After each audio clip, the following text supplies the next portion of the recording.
نحمده ونصلي على رسوله الكريم أما بعد فأعوذ بالله من الشيطان الرجيم بسم الله الرحمن الرحيم الذي خلق الموت والحياة ليبلوكم أيكم أحسن عملا صدق الله العظيم حضرت امیر شریعت صاحب دامت برکاتہم معزز حاضرین আল্লাহ পাক পরওয়ারদিগার আলম পবিত্র কোরআনের কারীমের মধ্যে উল্লেখ করেছেন জীবন এবং মৃত্যু দান করে মানুষকে তিনি বলেছেন আইয়ুকুম আহসানু আমালা, কে বেহতরিন উত্তম আমল করতে পারেন।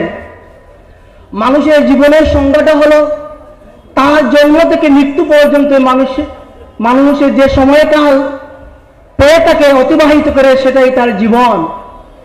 আর মানুষের মরণের পর যখন কিয়ামত কায়েম হবে সেই সময় মহান রব্বুল আলামিন হাশরের ময়দানে পাঁচটি প্রশ্ন সরাসরি করবেন, যার মধ্যে একটি প্রশ্ন হলো সমস্ত জীবন কোথায় অতিবাহিত করেছে।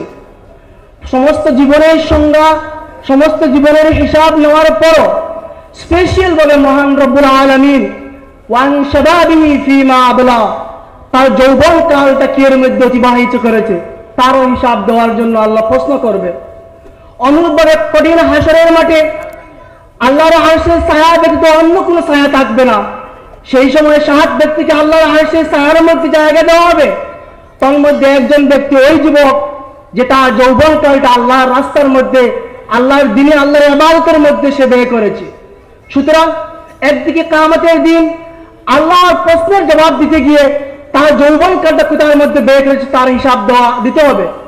অন্যদিকে সে আল্লাহর আরশের ছায়ার মধ্যে যে স্থান পেতে হলে সে তার যৌবন কালে যদি আল্লাহর ইবাদতের মধ্যে ব্যয় করে থাকে তাহলে সে আল্লাহর আরশের মধ্যে স্থান পাবে। সেই দুটি হাদিস শরীফের সেই দুটি কথার দিকে লক্ষ্য রেখে কোরআন এবং আহাদিসে নবওয়ির প্রতিটি কাজকে সামনে রেখে আমাদের শেখ বদরুল রহমতুল্লাহি তাআলা আলাইহি 3 ইমারতের কাজ পরিচালনা করে গিয়েছে। তাই পবিত্র এই হাদিস দুটি সামনে রেখে আমাদের শেখ হযরত বদরুল নওয়ারাল্লাহু মারকাদাহু তিনি 1979 সালে যুব নদওয়াতুত তামিরের প্রতিষ্ঠা করে আমাদের যুব সমাজকে দ্বীনের খেদমত করার যে সুযোগ করে দিয়েছেন।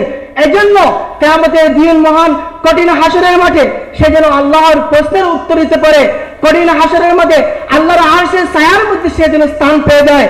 এই জন্য যুব নদওয়াতুত তামির 1979 সালে প্রতিষ্ঠা করে সেই সময় যুব নদওয়াতুত তামিরের প্রথম সভাপতি হিসেবে উস্তাদে মুহতারাম হযরত মাওলানা ফরিদ উদ্দিন চৌধুরী সাহেবকে সভাপতি মনোনীত করেছিলেন।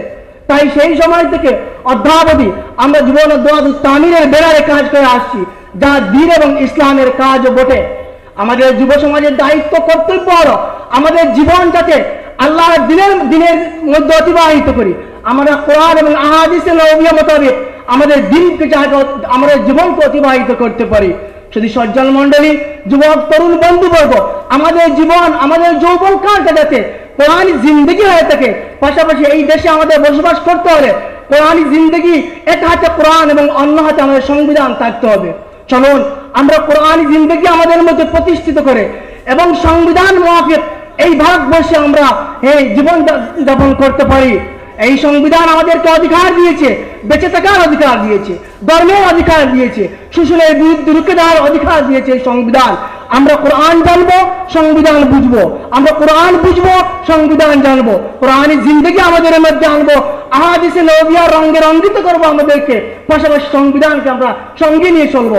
যারা সংবিধান হাতে নিয়ে শপথ নিয়েছেন তারা যদি সংবিধান বিরুদ্ধে কোনো কাজ করে থাকেন, এই সংবিধান আমাদেরকে অধিকার দিয়েছে তাদের বিরুদ্ধে রুখে দাঁড়ার, তাদের বিরুদ্ধে আমাদের সৎ সাহস থাকতে হবে। আমাদের ইমানি দায়িত্ব হলো মান রাআ মিনকুম মুনকারান ফালইউগাইয়িরহু বিয়াদি, অন্যায় কোনো কাজ আসলে হাত দিয়ে প্রতিহত করা আমাদের ইমানি দায়িত্ব।